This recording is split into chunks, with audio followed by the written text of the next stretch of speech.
So on the last day of the final day challenge, my 7-day challenge, I just want to take a moment to think what this means to me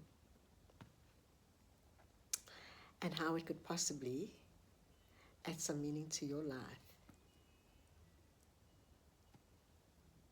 You know, when we take on a big task, it feels like we've been served an elephant and there's just no ways that we can do this because it's much, much, much bigger than us. Of course, it is bigger than us.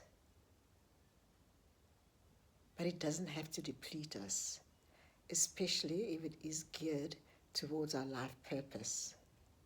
Not all of us came here to build tribes and communities in the tribal sense. The communities we did come here to build are in the collective sense.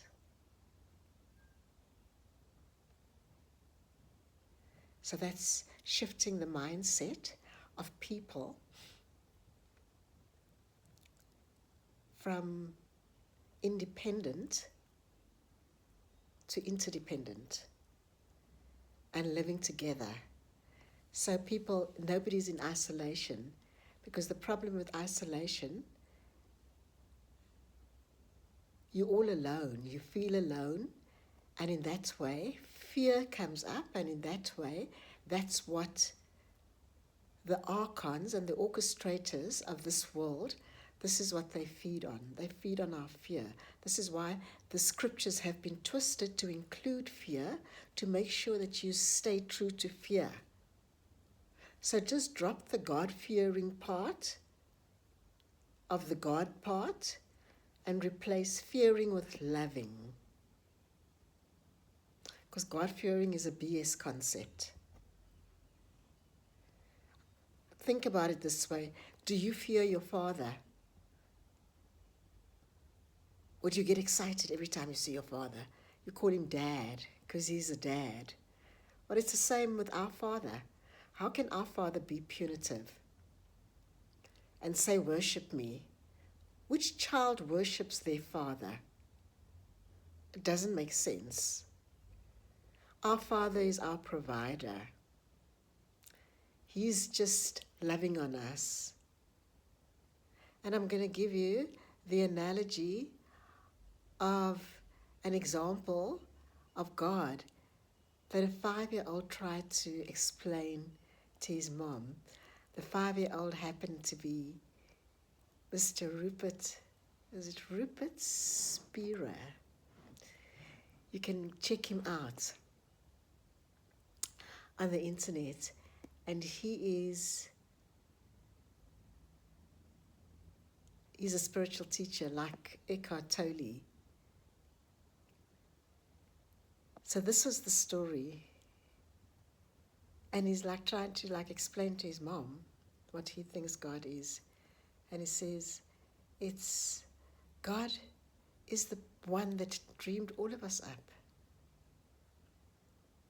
out of the mouths of babes, and our only job is to make sure that that he doesn't have a nightmare, something to that effect, or we keep his dreams sweet. We make sure to give God sweet dreams. Are you giving God sweet dreams?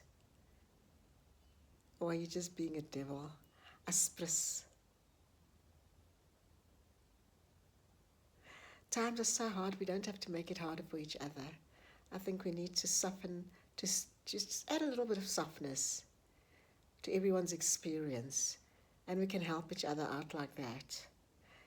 And before I forget, did I ask you, did I say this is day 7 of 7? Oh my goodness, the final chapter.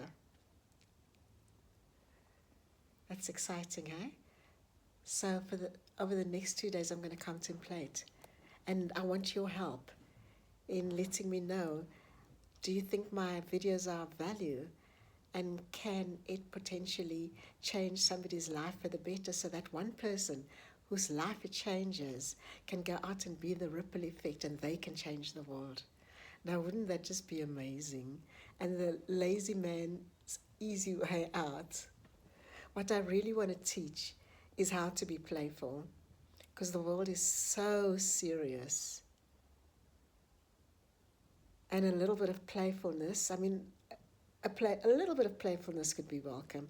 Otherwise, we must all go to comic school and learn to be stand-up comedians so we can at least make each other laugh.